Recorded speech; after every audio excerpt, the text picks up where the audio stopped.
What is up, collectors? Welcome back. This is Josh from Vintage Card Wonderland. Today we're doing another installment of my series called Cardboard Masterpieces.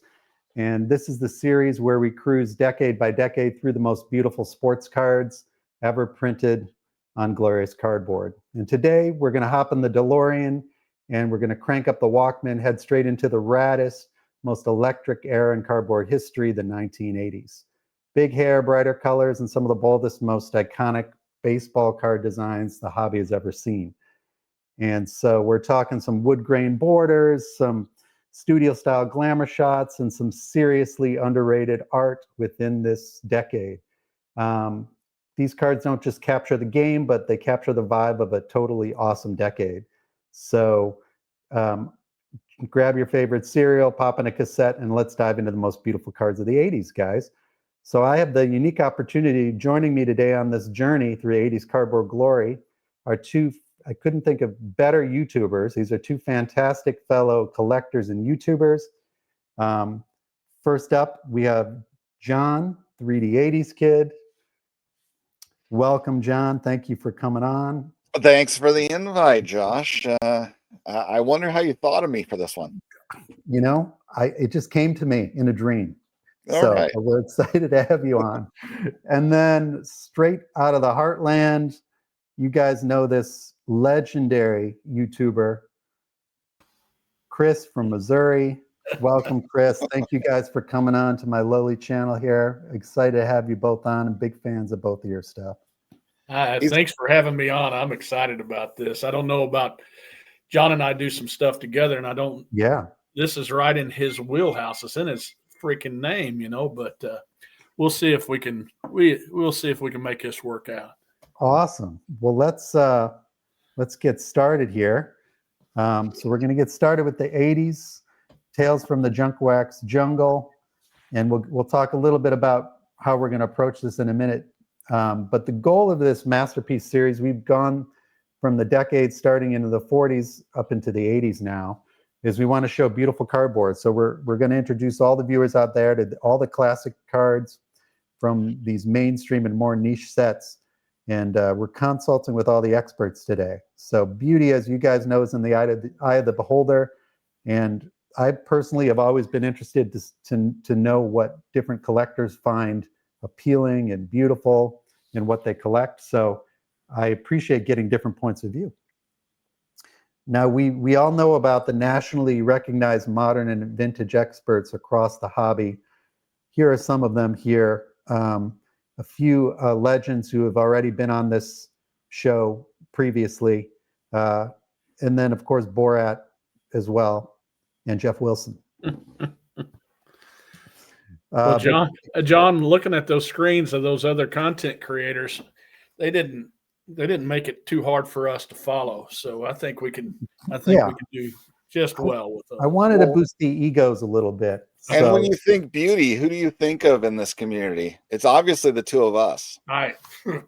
Of course. So exactly. Well, let's take a look at our expert panel. We have John, 3D 80s Kid, and this was your recent family photo. I know that you had that elf stuffed animal that you keep with you, and all of your favorite items that you hoarded from the 80s. So we are excited to have you with us today. And let's not forget about Chris from Missouri. How did he get Jamie Lee Curtis? You could not have picked a better sex symbol to be up there with Jamie Lee Curtis. I mean the other way. I mean the other way. She is by far my favorite. I'm just wondering why you're not smiling. You're just kind of trying to look really tough in this photo. Meanwhile, you're next to your ET stuffed animal and your mac and cheese. But you know, that is and your awesome. green Easton bag. Oh, the green Easton.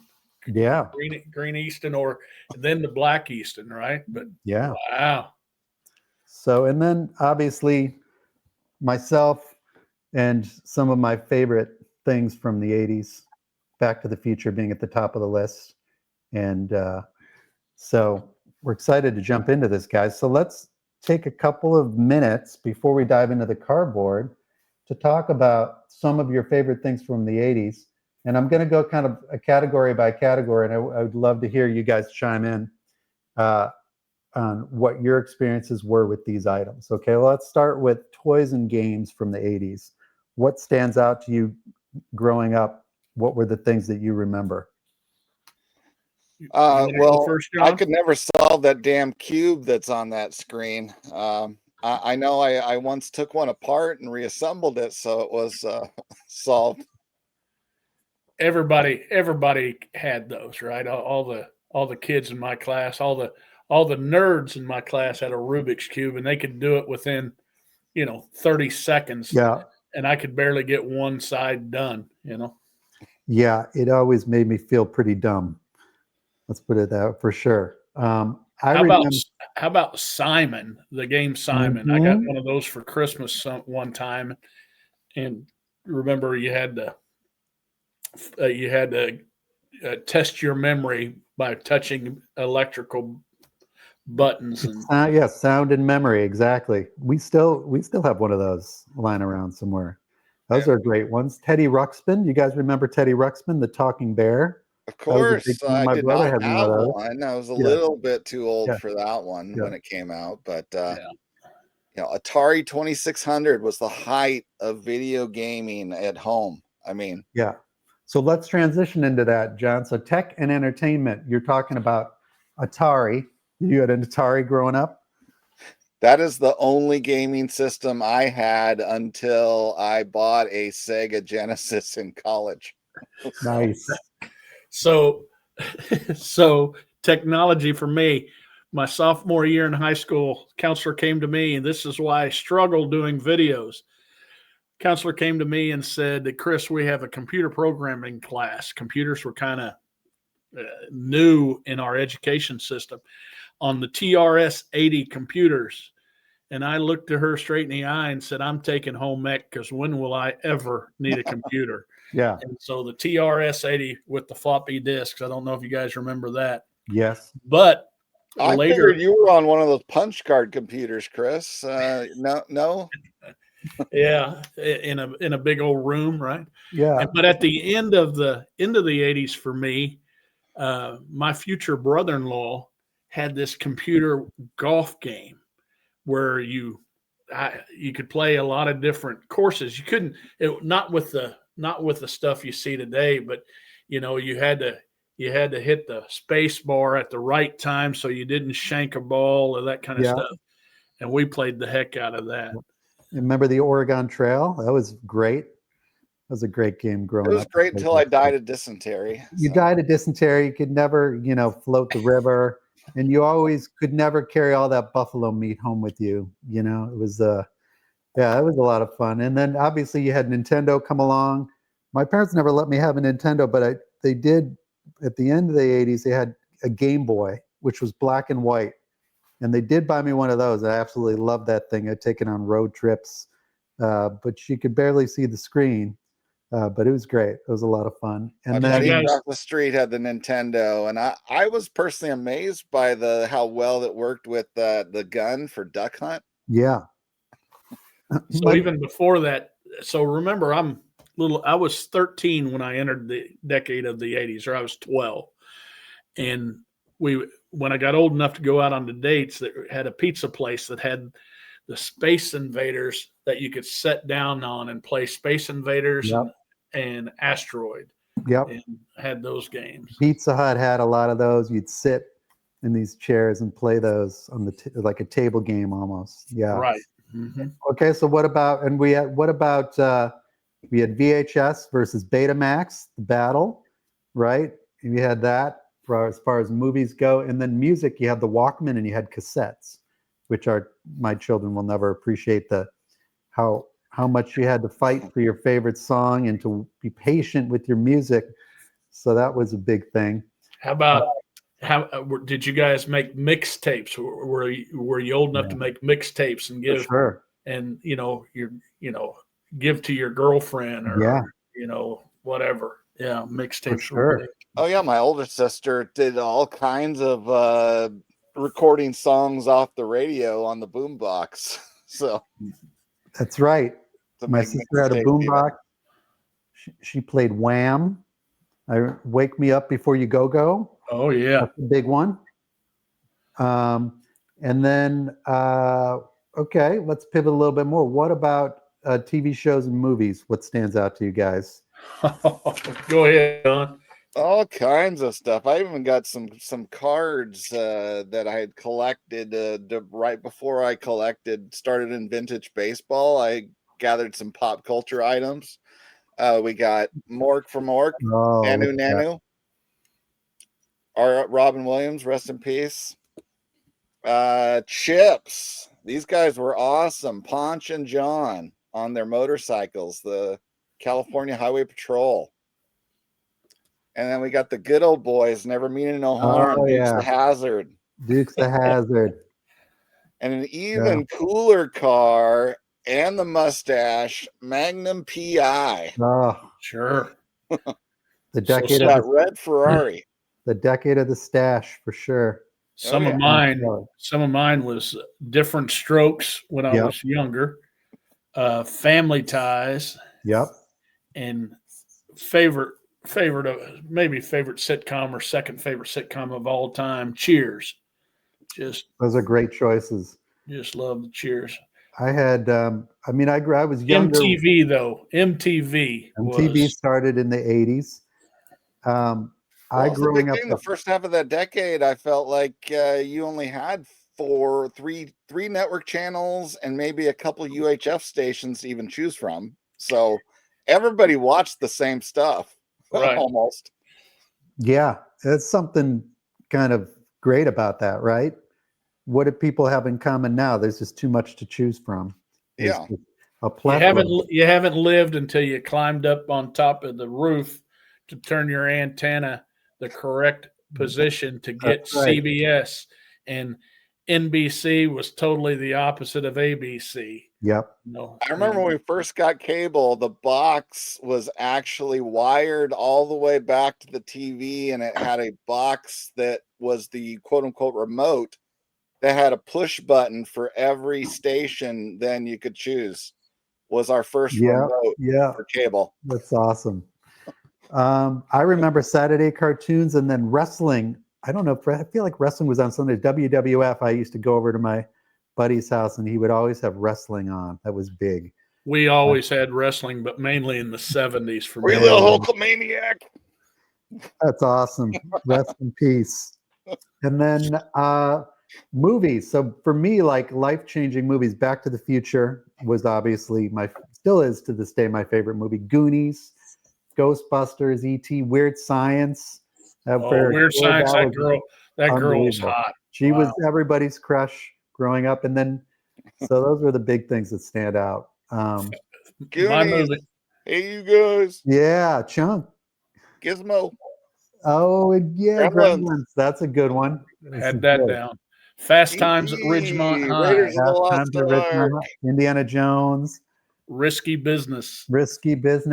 That's right. What about food? What kind of processed foods stand out to you?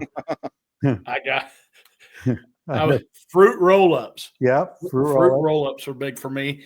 And so, my deal, here's how cool I was, right?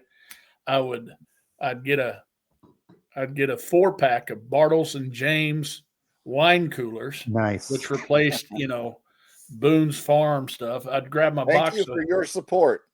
Yeah, right. I know. That's right. Remember those commercials? The roll guys, the two guys. Yeah. I would grab that, the 4-pack of Bartles and James, put on my stonewashed jeans or my parachute pants. Yeah. Take a thing to the perm in the back of my hair while I picked up my girlfriend who had Aquanet, and when I'd reach over to try to give her a kiss, her hair would poke me in the face, and then I'd have to just go home. So that's great. Aquanet was big back in the day. Aquanet was big. Yeah, the crunchy hair for sure. Well, the candy, I see you got the Pop Rocks there, but also, Big League Chew. Yep. Simulating chewing tobacco. You still had candy cigarettes. Yep. And then even looking at like something like Fun Dip, Look at Yeah. what that was mimicking, honestly. Now, Yeah. Oh yeah. you had a spoon and you had powder. What are you getting at, John? What was popular in the 80s? Nothing like pretend cigarettes and Fun Dip for children. It's basically pretend cocaine. That seems like I mean, growing up, that's what kids wanted, you know. And you get that much, the pixie straws get that much sugar inside of you. So you're saying these were all gateway drugs, John? Is that what you're getting at? Yeah. What else? Jello pudding cups is another one I wrote. Ecto Cooler, the green drink, and then yeah, those are the big ones for food. And then all right, well, let's talk about sports and cardboard. What stands out to you in the 80s?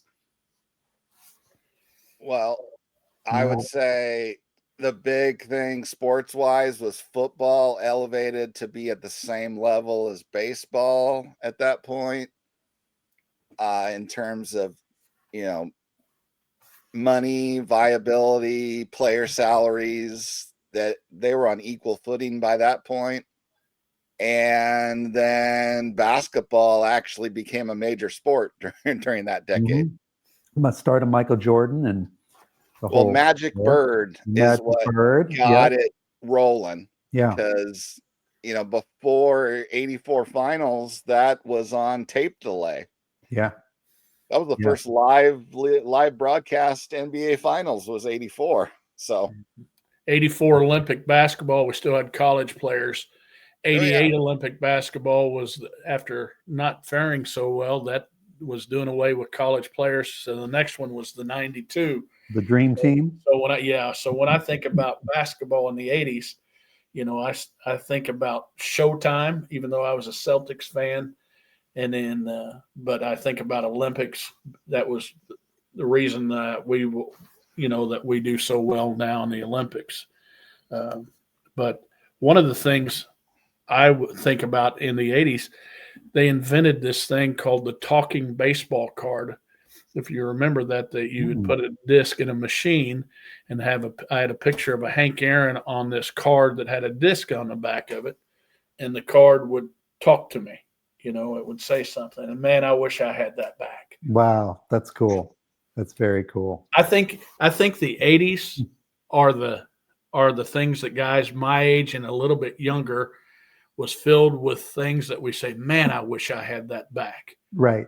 And not the styles. What fashion styles. The 80s people did more to fight wind than any other generation because wind jackets and that kind of stuff. They were very wind aware, and for that we praise them for that. So well, let's get into the cards, guys. That was a great little exercise. Memory lane. Yes.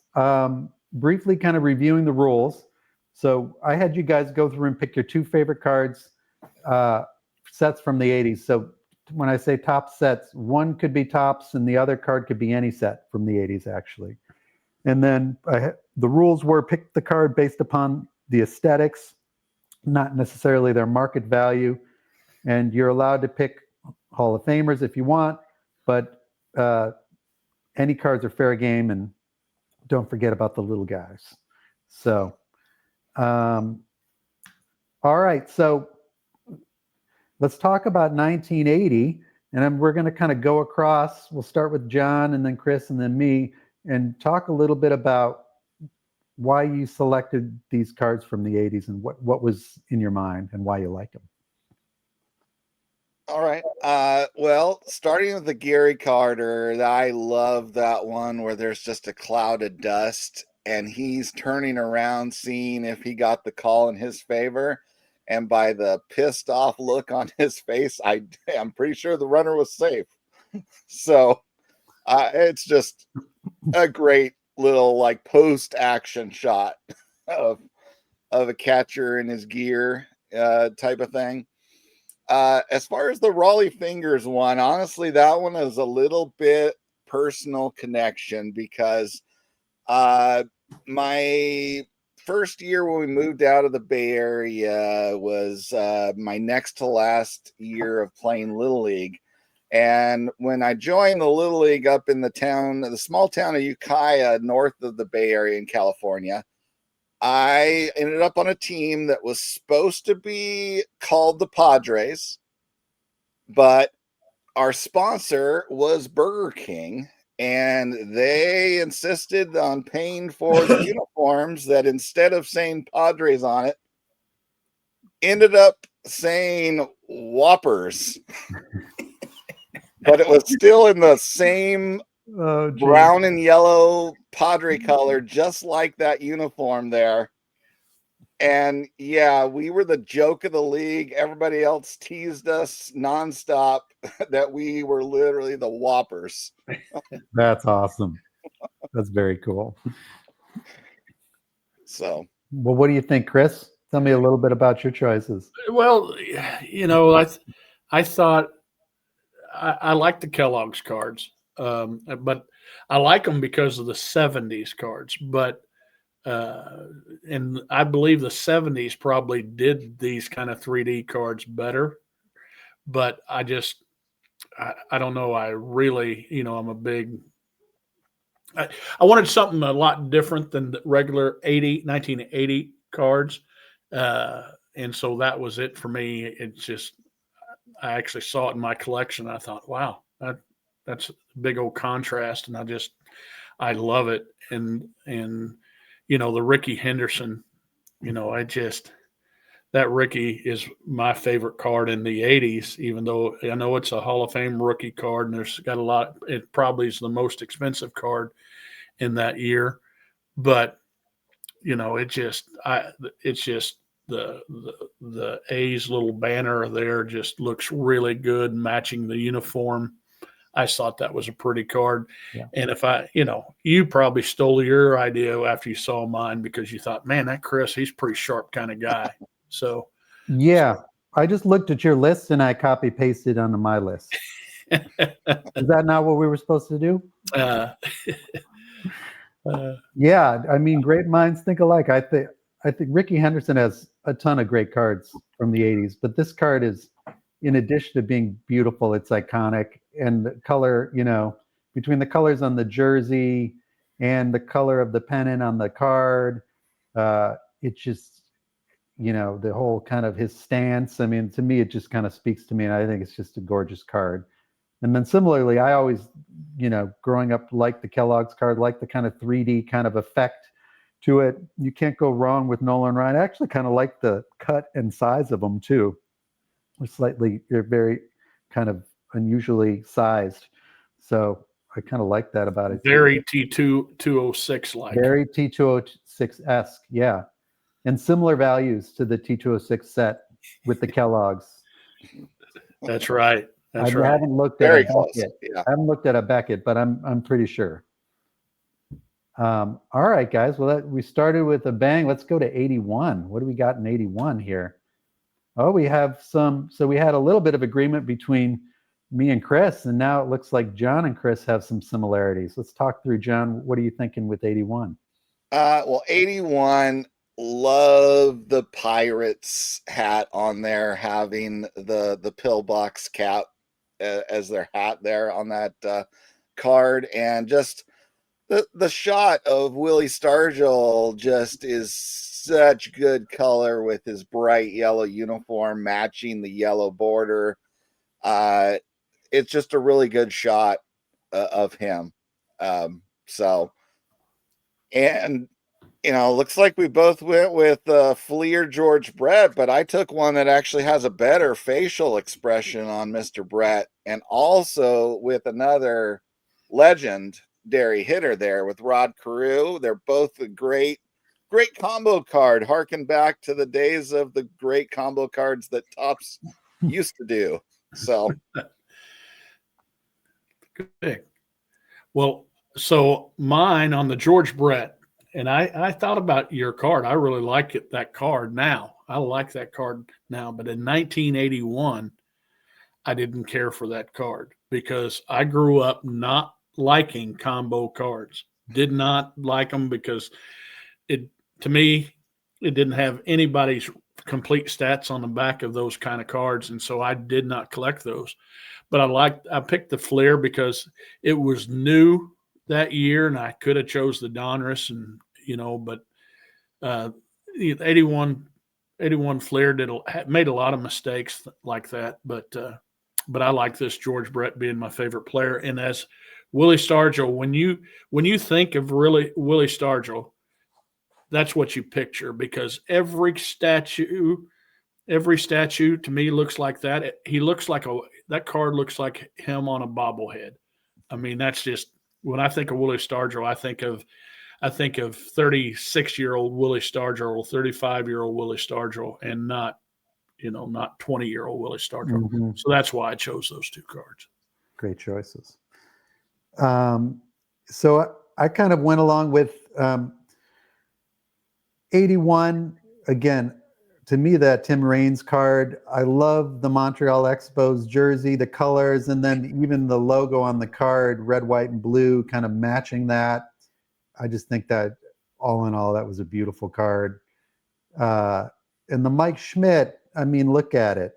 I mean, what are you going to see? The Mike, you got the stash, you got kind of the zip up kind of hoodie with the old school Phillies hat and logo on it. I mean, redhead, red mustache.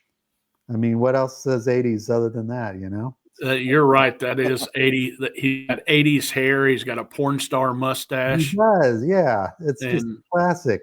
Yeah. I was kind of split between that and the first. Actually, Shane Shoebox Legends just put out a great video of the first, why we place so much emphasis on first. So 81 Donruss, their first card that actually I also love this card was Ozzie Smith. And so I was kind of split between Schmidt and Ozzie Smith, both great cards, but I went with the Schmidt. So, but yeah. I definitely do like the back of this design of the 81 Donruss set, though. I must say.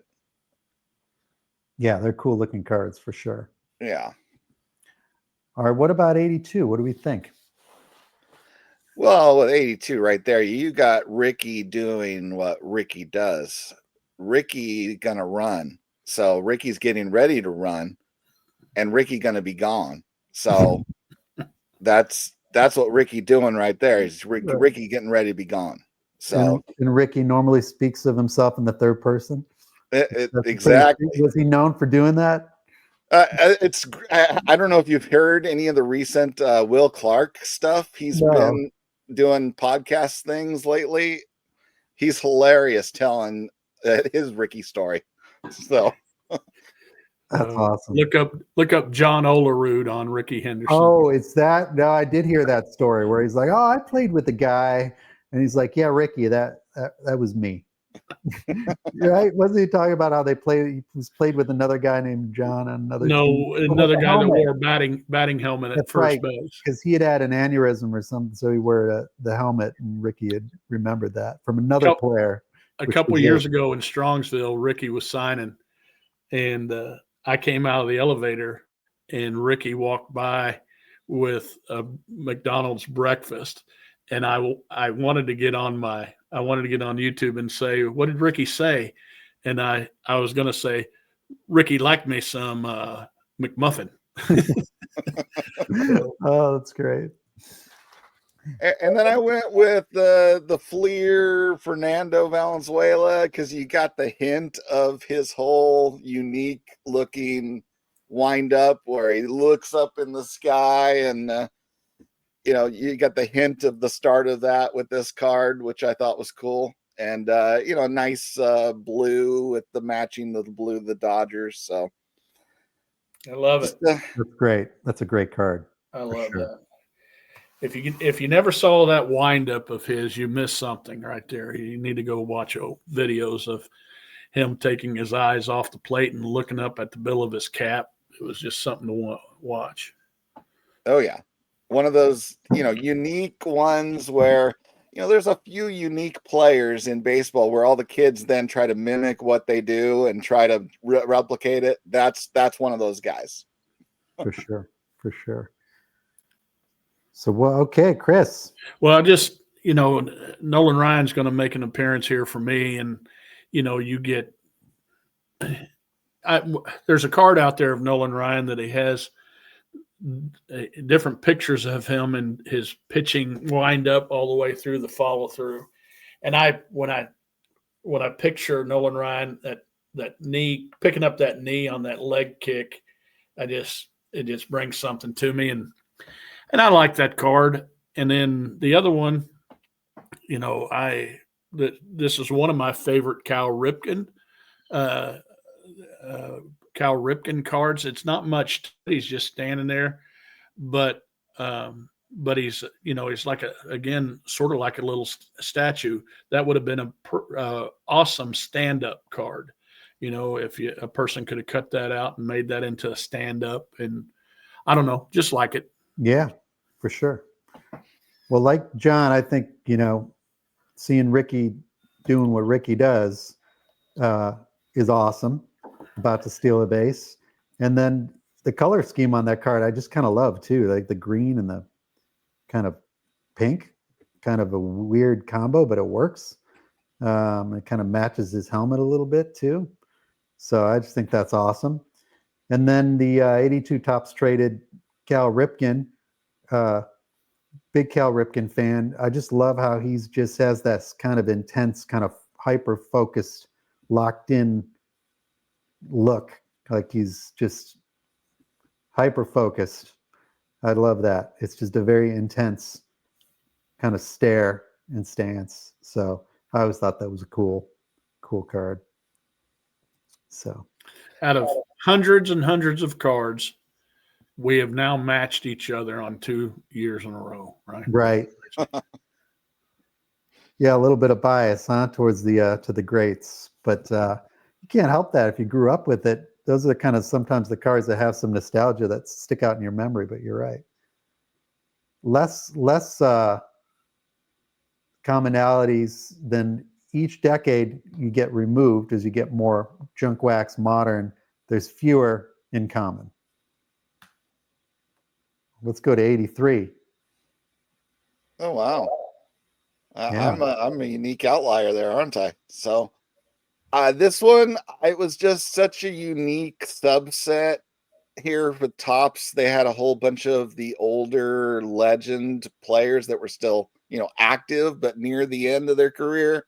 And they went with this old photo with then the new photo. And I just, thought it was cool. And, I picked the best of the best here with that they had to offer with Johnny Bench, which he didn't actually have an 84 Topps card, did he? So, this is his last year for Topps. So, I know he had an 84 Fleer that has the the ESPN guy interviewing him on the card. But, yeah, so I think this would technically be his last Topps card because it came after, it was issued where it's his regular card, then this one right after. So. Mm-hmm. That's cool. And then this bottom one, it just struck me as such a unique visual perspective that you don't see on cards. And that's where you have that tight shot with the catcher and you see how close the umpire gets behind him for when that pitch is about to come in. And it's just a visually unique here experience that we get on this card to me. So I just thought it was cool. So that's very cool. Good choices. Well, I'm contradicting other shows that John and I've been in because I have chosen a better. I chose the Tony Gwynn 83 over the Sandberg in one of our episodes on Eye Appeal, and in the Tony Gwynn we saw nothing but Tony, yeah, nothing but. And yeah. John's given me so much trouble. And so anytime I haven't sent John a ton of cards, but every time I send John a card, I think I throw in a Tony Gwynn in there. And but anyway, that's Sandberg. That's a beautiful card of a young Ryan Sandberg. And he doesn't, nothing flashy or memorable in his batting stance or anything like that. But I like the 83 set where they have, a photo down below of a close up of it with that, in action or up to bat card. Now, guys might think this Mickey Mantle's kind of an odd choice, but the Tiffany, the first set of Tiffany's. But that 83, that mantle there, it gave a kid that was a sophomore in high school that couldn't afford to put $2 worth of gas in his car a chance to buy a card to impress his next girlfriend that's getting ready to break up with him, to say, hey, listen, I got this card and it's worth this much money. And I'd show her a Beckett magazine, and and then she realized that I wasn't going to spend much money on her playing Space Invaders at Pizza Hut. Right. But I loved it when I came out with this kind Well, of that's because you spent all your money on the mantle. You didn't have enough money for pizza. That's right. Yeah. Well, that's very cool. That's cool. I mean, that they could bring a card like that back and then connect the newer collector at that time to, vintage. And they issued the whole 52 Topps set as the first Tiffany set, essentially. Because then it was 84. Then they did the normal set being the Tiffany version. And see, I remember being at the card shop in town I grew up in, and going in, and some of the guys were just complaining about that card coming out because people were going to try to pass them off and age them as real cards, as not reprints, and they were sure that the young collectors were going to try to cheat the older people. What are the backs of that? What does the back of that card look like? It was clearly marked on the back that it was, sure. Yeah, but new printing. But if you look at it, if you put them up real quick, I don't know. And if you don't know what you're looking for, you get a mom that comes to a card show or something like that and says, "Oh, I've seen little Johnny look at this card in Beckett, and I can get it for him for $15, whatever." Yeah. So, for sure. Well, those are great choices, Chris. So similarly to you, I really liked the 83 Topps set. I liked the kind of purity and simplicity and humility of the Ryan Sandberg card. And rest in peace. I just always thought that was a cool card. But sad for the Cubs, but go Brewers. It's their time. It's their time. right. And then the Wade Boggs, when I was 12, I actually bought a pack of 83 Donruss. And I remember pulling this card out of the pack and being so excited. And it looked exactly like that, nice and crispy corners. I still have it. And at that time, I kind of have a lot of nostalgia for the moment where I pulled that out of the pack. And so in addition to thinking it's a beautiful card, it's a nice flashbulb memory for me to kind of reflect on. So love that rookie card. Love it. Great. Well, I always liked the 83 Donruss design too, because the bat and the glove are realistically comparatively sized, versus the 82 set had the crazy huge ball. Yeah. That looks stupid. Yeah. So agreed. All right. Well, let's keep rolling here. So now we're getting to 84. All right. So 84, I went with another action sort of shot of a catcher there, being Carlton Fisk, another catcher legend, with his all geared up. And, that was just another cool card.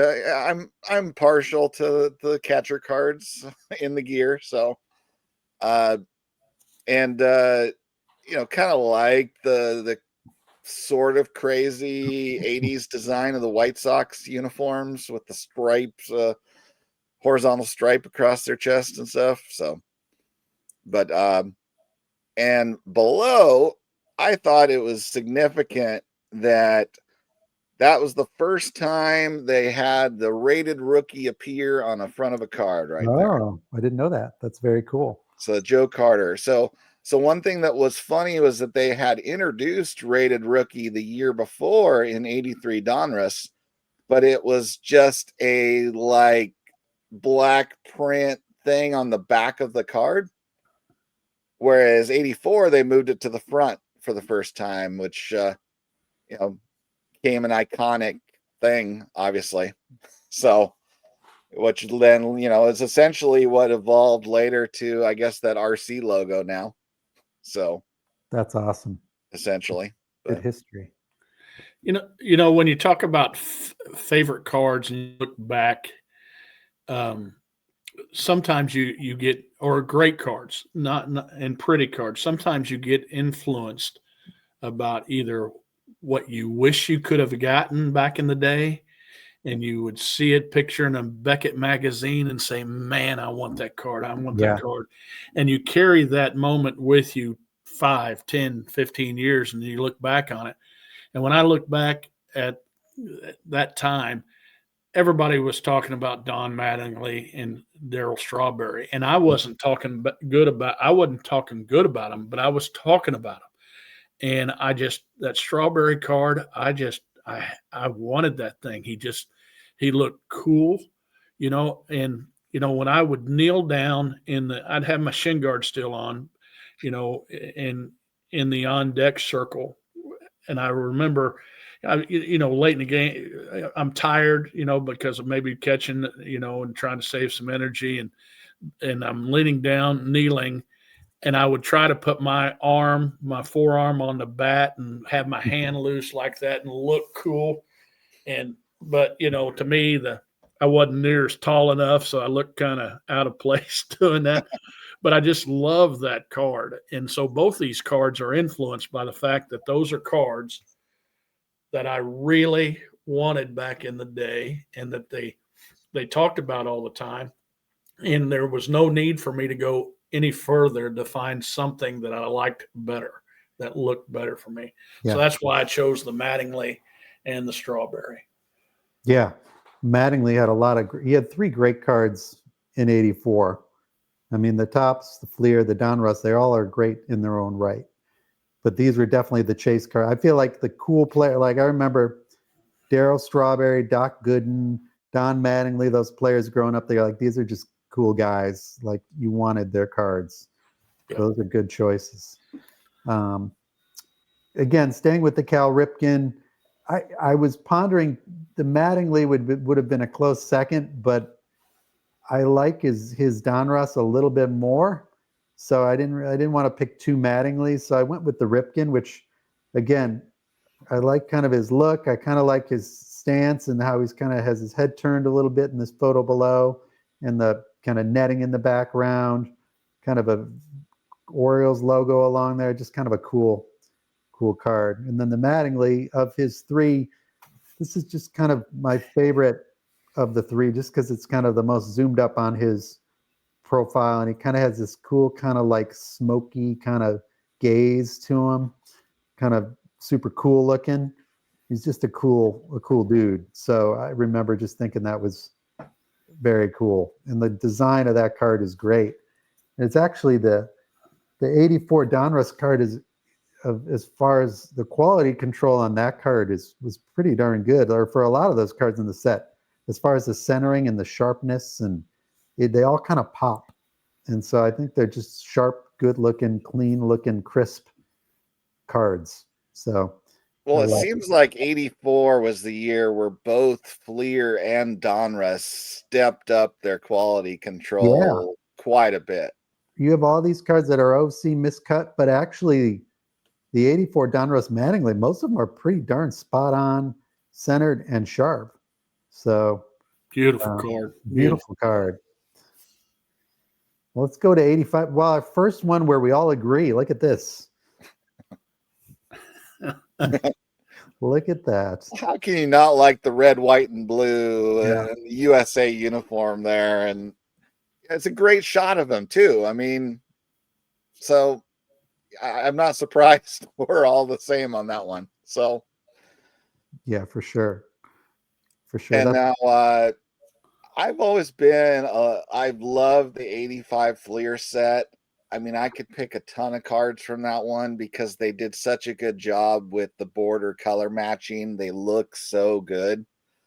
But this one always struck me with Tom Foley, a journeyman shortstop there, just flying in the air to, turn a double play. So, this is a leaping action shot, not yeah, that that's not super that cool. fake 53 Bowman garbage. Right. Total garbage for sure. Yeah, that is pretty. You see some of the action shots of the players that play up the middle. I love seeing some of these. Like, there's one Ozzie Smith jumping over somebody, and there's Freddie Patek. It's 73 Freddie Patek, I believe. I just love them. And but again, McGuire. Again, it's I got to have that card. And I remember not ever being able to afford that card. And the first time I think I picked it up, oh gosh, I was already teaching. And so anyway, but I was so glad to have it. And the reason I like this, this Kirby Puckett down here, I wasn't a huge Kirby Puckett fan.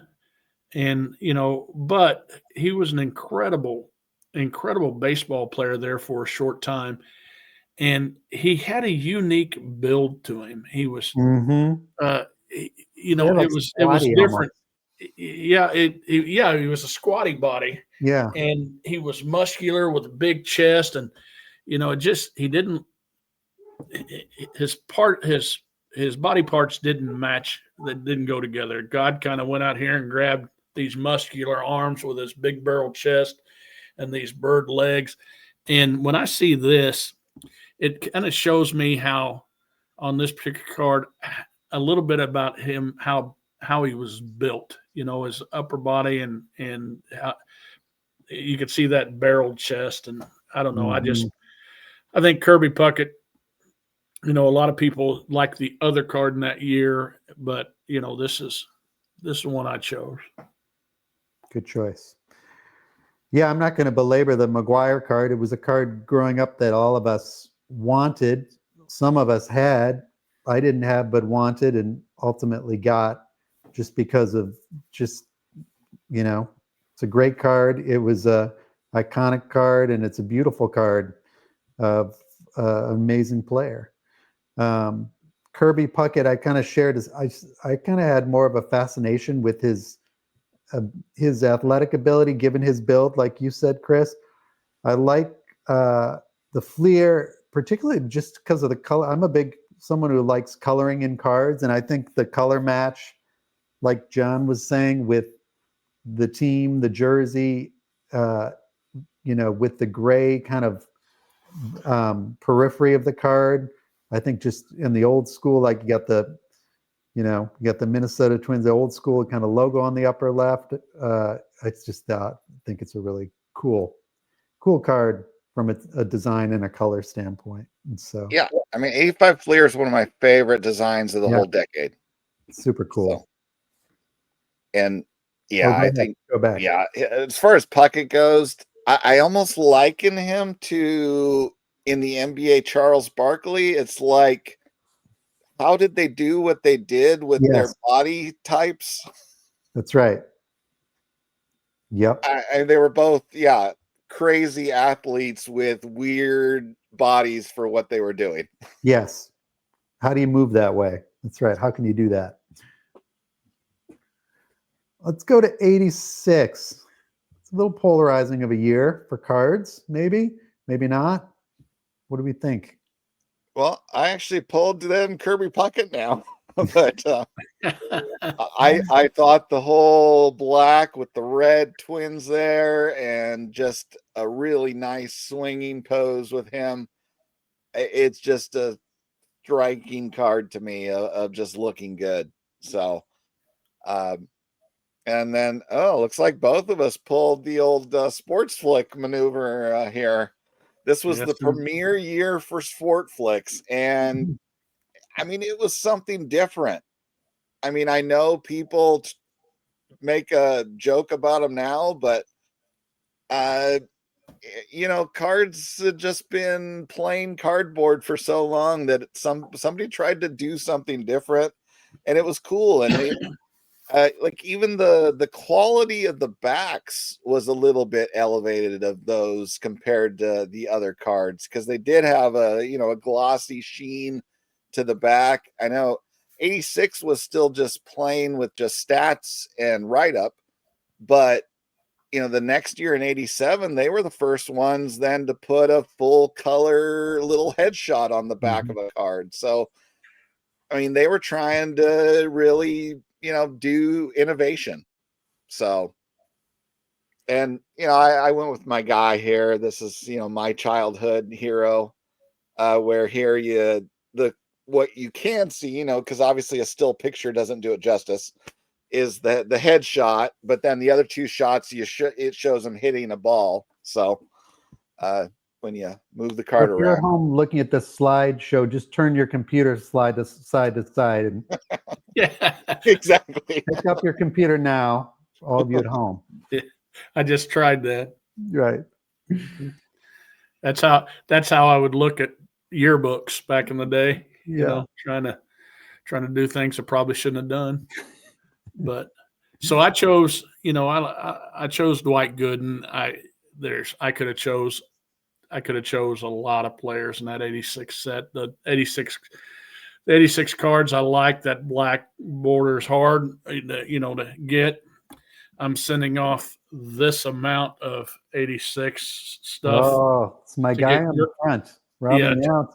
Sending those off to get graded, and but just that card's just sweet. And Dwight, that's maybe not Dwight Gooden's best card, but he doesn't have very many bad cards. Mm-hmm. And then the sports flicks, I went with George Brett because he was my guy. But my favorite 86 sport flicks was the one that they had three different players on there. And, there's a Don Mattingly that's a really cool card. And, but the ones that had the three different players, I really thought that was a great deal. And then they'd have stats on the back for all three of them, information. But the negative part about the 86, it should have come with a warning label. If you're going to store these cards together with in a box, either put cookie sheet paper in between them or put baby powder in between each card, because if you store them at any time, I don't care if it's a controlled environment, if there's such a thing with baseball cards, but they're going to stick together and you're going to ruin a lot of cards. But I thought it was cool. Something, I thought it was cool to get those cards. I never did get them in 86. I got them later on, picking up stuff from people, picking up their collections and buying them. And I kind of fell in love with the 86 Sport Flicks. So somewhere in a box stuck together somewhere in my baseball card room, I have some 86 Sport Flicks. Cool. Well, great choices, guys. Well, I went with our first Bo Jackson. Yeah, went with makes sense. Went with the 86 Bo Jackson.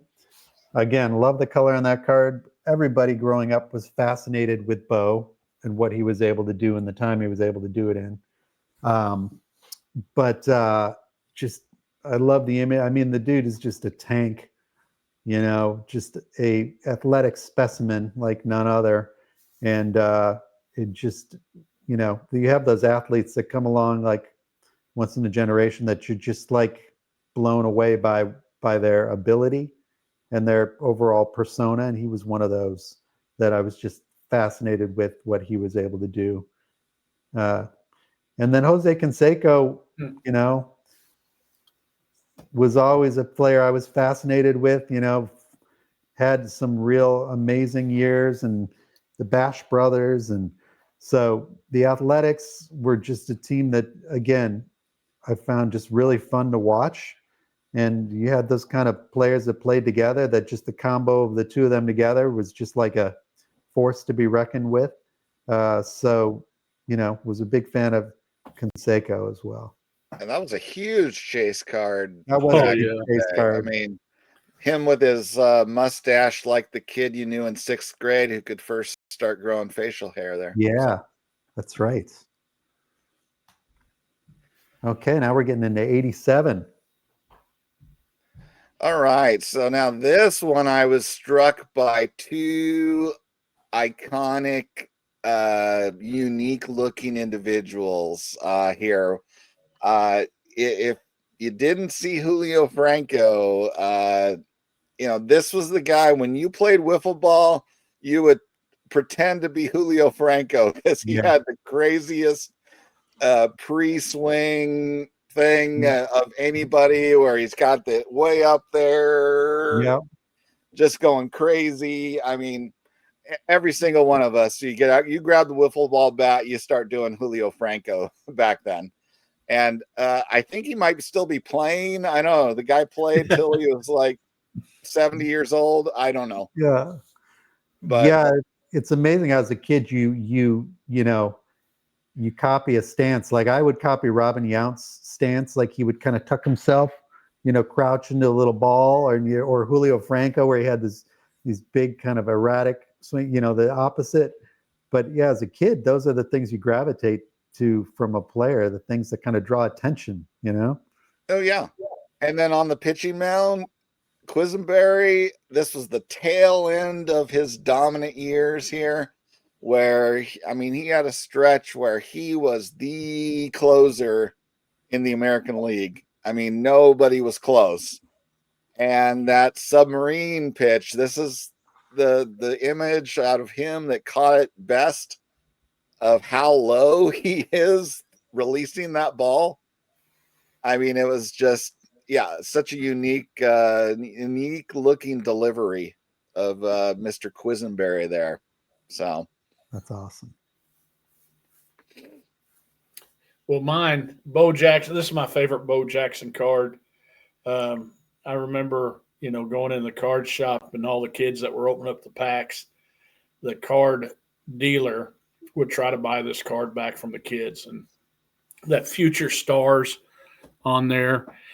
Just when you look at that real quick, excuse me. When you look at that future stars on that card real quick, it reminds me of Back to the Future, the logo of Back to the Future.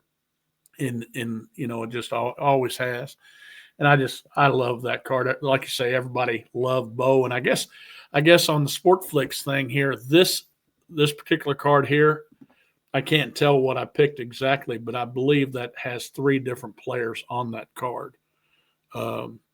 It's a Nolan Ryan, but then I don't think it's just Nolan Ryan, is it? I can tell you. I can't tip your computer up and down, Chris. While I look here. You can't remember your own pick, huh, Chris? No, they say your memory's the first thing to go, okay, and I don't remember what the second. You just said Sportsflix number 125, Nolan Ryan. Nailed it. Nailed it. But that year they also had different players on there together too. But I liked the Sportflix so much. I chose them twice in a row. But that Bo Jackson, that's a great card. 87. It's weird. I don't care for the 68. The cards, and I don't really particularly care for the 62 cards with the burlap and stuff. And this kind of reminds me of that. But I love the 87. I love these 87 tops. Always have, always will. Yeah, that's kind of what I was going to say, that the 87s remind me a lot of the 62 with that kind of wood grain kind of paneling. Although aesthetically, I kind of like these better. They kind of have a lighter tone to them. And so similarly with the Bo Jackson, I love the card. I love his kind of action pose. I love the kind of reading rainbow future stars kind of thing they got going on there. And so I actually like the 87 set a lot. And then Barry Bonds is, pre-Royd Bonds, where he's just kind of got that, still has that kind of iconic swing, though, where you can see just, I mean, one of the most beautiful follow-throughs in the game. You know, one of the best, most disciplined hitters in the game, even later on in his career, where literally you couldn't, I can't think of any other player where you teams just would rather walk in a run than pitch to a guy because he had so mastered the art of hitting. So that captures him a little younger in his younger years, still with that kind of power and passion and energy. That's what I like about it. And then the old school Pirates logo doesn't hurt. All right, let's go to 88. Starting to maybe get a little uglier in the sets that we're going into, but what do you guys think? Yeah, 88 Topps is one of their most blah sets ever. And you know, one of the things I have always kind of liked, you know, besides obviously the catchers in the action shots here, and it doesn't hurt that he's got the eye black either. I kind of like it when they do it where they're encroaching over card elements, like where they have his glove over top of the lettering. That's cool. That's super cool. I agree. Yeah, I think it's just a cool touch to do that. So yeah, that's how I ended up with Barry Lyons here. You know, superstar backup catcher. It adds a three-dimensional element to it. It's like coming out, you know, he's coming out of the card at you, which is super cool. I like that. And then I went with the full-on Homer pick. You know, the fact it doesn't hurt that, you know, he was on the very boxes that year exclusively. And it's just a great shot of him. You got to love that, you know, post at that point, they changed their uniforms to that style in 87. And, you know, they still have that similar look to their uniform style even now. So, yeah, just a great shot of what should be a Hall of Famer. Very cool. Well, I must have been 4 gin and 7-Ups in when I got to the 88s and 89s because, one, I do not care about – I've told you I don't care about multiple player cards, but I was going to say something. I know I was going to pare this down. 88's one of my least favorite card set years ever. And this card here, I know what I was going to say is we're showing hang on here, Rob Cash Cards is calling me. I'm showing these two, you know, they're starting to take steroids. Hell, that card weighs 3 pounds. And I know that's kind of what I wanted to say about it. Yeah. But the 88 Topps, it's you get frustrated. At least I started getting frustrated with the amount of cards coming out and, you know, the amount they made that year. Yeah. But, you know, that's showing 2 iconic players during 1988 that we were 100% sure they were going to be Hall of Fame players. They were going to be in the Hall of Fame talking about them. Yeah. And, you know, that card's not so special right now. And then the Bo Jackson, you know, we don't have a whole lot of more of Bo Jackson stuff, even though there's plenty of cards of Bo Jackson. But he's still wearing a Royals uniform there. And, you know, what an athlete. You know, he was right in the middle of the Bo Knows advertisements and that kind of stuff. And the advertisements just kept getting better and better. If you remember some of those advertisements. And I believe that's why I chose that card. Cool. Because you identify with the end there because you don't know Diddley, Chris? Yeah, well, that's kind of that was pretty quick, John. All right. Yeah, I agree. I mean, I don't love sets from 88. Topps is okay. I picked the Wade Boggs. I kind of like, again, I like the color match of the Red Sox, the red. And I like just the gritty kind of Wade Boggs with the beard, scruffy beard, and he's swinging through a ball and about to take off, like in mid stride, like he's hustling it out. I like the grittiness of the card. I think it's very cool. And then growing up, for one reason or another, I was a big Brewers fan, but I also loved Andre Dawson. I don't exactly know what it is I loved about him. I just thought he was a really kind of cool player. I collected a lot of his cards, and I think the Diamond Kings is just a great kind of portrait of him, or great artistic rendering of him. So that's why I picked that one. Although as a set, I don't love the borders of the overall set. I think it's a little tacky, but kind of like the card. I'm surprised you didn't go with a homer pick there, because if I didn't have to pick a Topps card, I would have gone with the 88 score Robin Yount. So, I'm like kind of kicking myself, John, because like I didn't pick any Robin Yount, and he's my favorite player. So I'm like, I should have I need to revise this list a little bit, but yeah, I should have had because that 88 score is gorgeous. He's in full swing extension, and the blue they use is a little bit darker than that one on the bow. It perfectly matches the Milwaukee helmets. You're not wrong, and the Brewers deserve better right now, and I'm very disappointed in myself. But yeah, maybe it'll be their year, hopefully.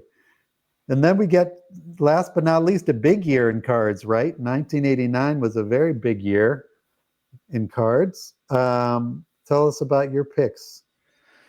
Well, first of all, I'm going to just say I thought it was just too easy and lazy to go with an upper deck card, because obviously that was like the prettiest set of that year. And, clearly I would have picked the reverse negative Murphy if I'd gone the lazy route. So, but well, a good friend of mine once said, "Work smarter, not harder," John.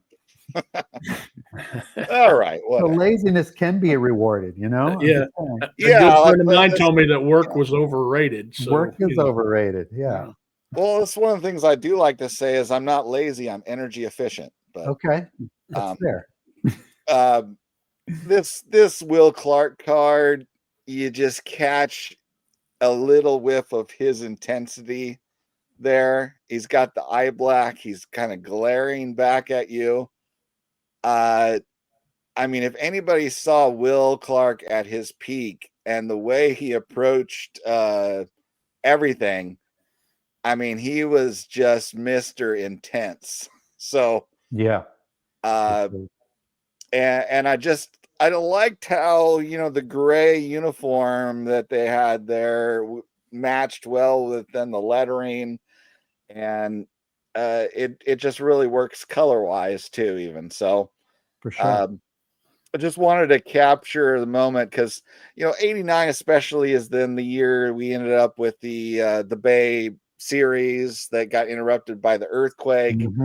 But leading up to that NLCS between the Cubs and the Giants, that was the craziest, like almost like one-on-one offensive showcase I've ever seen in a playoff series, where you had Mark Grace and Will Clark just both going off. Every time they got to the plate, they were getting clutch hits. And that series was just back and forth, mostly carried on the backs of those two guys. Yeah, for sure. And so that was another reason I pulled him into this. Yeah, for sure. And here I went with something totally different. They brought Bowman back from the dead in 1989. It sold horribly because they made it slightly larger.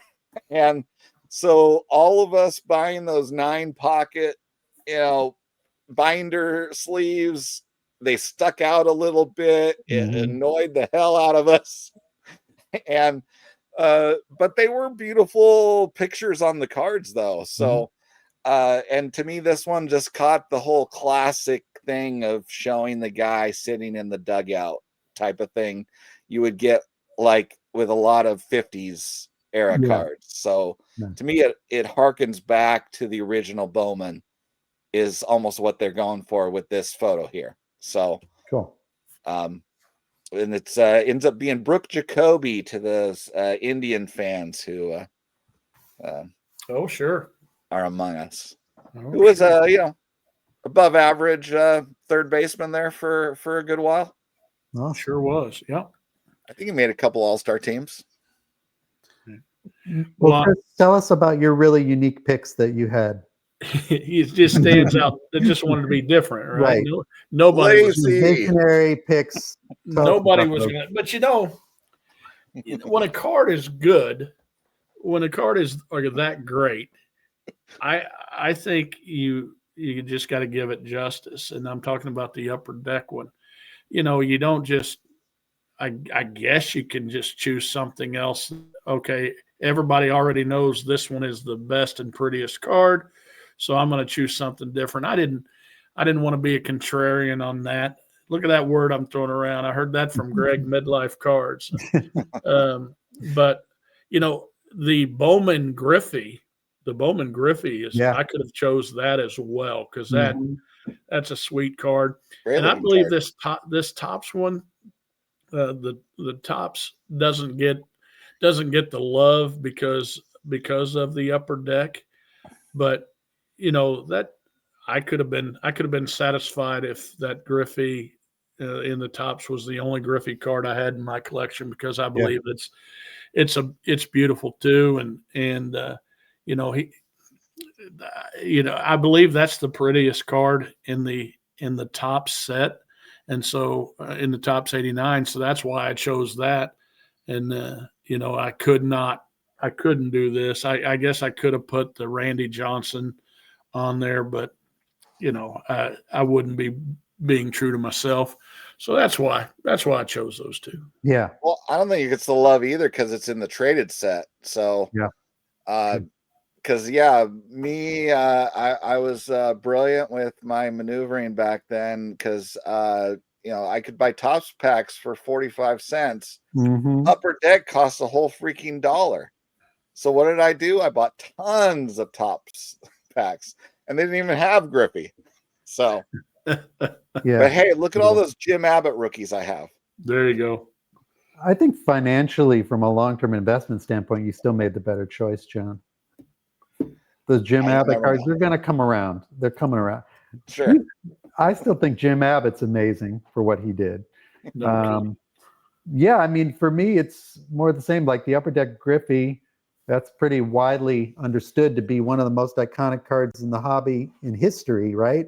And you're taking cards from the 40s, 50s, and 60s, and you're taking a card from 1989 and adding that to a list of all these classic, unbelievable, Babe Ruth, Willie Mays, Ty Cobb, and then you're throwing an 89 Upper Deck Griffey on there. I mean, that's how beautiful and groundbreaking this design and this card and then this player ended up being. For my generation, it was certainly the card everybody wanted. And the design Upper Deck kind of took it to another level in the quality and the design. Took a chance on taking this young rookie and making him the first card in the set. Like a lot of great history behind the card and then the brand.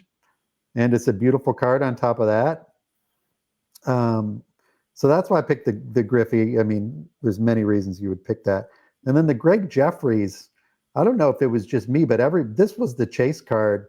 This was like the prospect that everybody wanted to pull from the packs growing up. Future star written right across the top. You can't be wrong. He went on to be a first ballot Hall of Famer for his amazing play.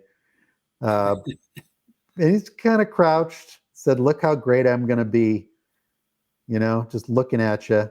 And it's just a cool looking card. The logo, the colors. I loved it. And again, it's one of those cards that everybody wanted in the moment when he was the hottest thing.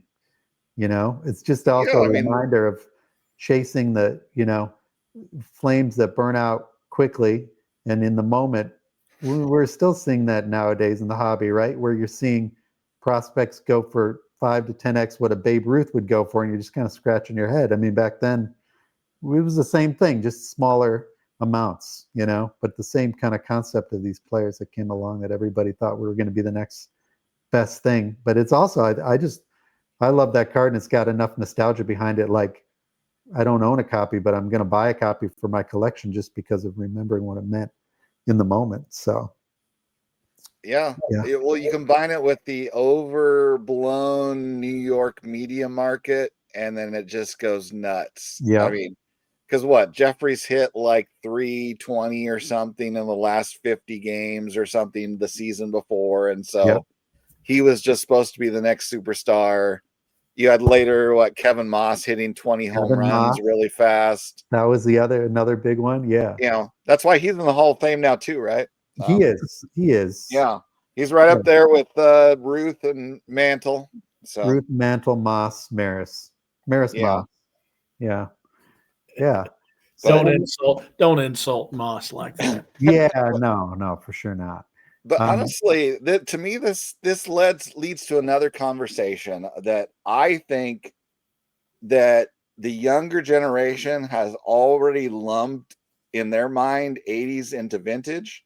We saw it with the way they labeled the trade night area at the National this year.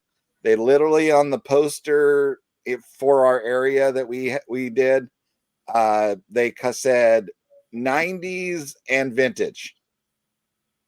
Interesting. Was how it was termed. 90s so vintage. They've already lumped it. The kids have already lumped the 80s into vintage. Yeah. And I don't think they're wrong, because to me, the biggest dividing line you can get between vintage and modern is production quality. So I would almost argue that the first modern set is right there, 89 Upper Deck. 89 Upper Deck, yeah. Everything before that was kind of more cheaply made. Mm-hmm. That's fair. Whether I mean, it's a debate. Did you say pre-1980? Do you say 1985 and up? Or do you say at the end of the 80s? Yeah, I mean, I cut it off at 89. Or do you junk wax, all these terms we throw around just freely? I mean, certainly they're all... Junk wax is a little derogatory. Yeah, though, I think so, right? So, it's a term of endearment. Just lump it into vintage and then love it. It's triggering for John. Junk wax. The Beckett magazine did it for me when they first came out. With the they put vintage as 1980 and below, and it's like redoing history to me if you change that. So But the younger generation has already decided that we're vintage now, Chris.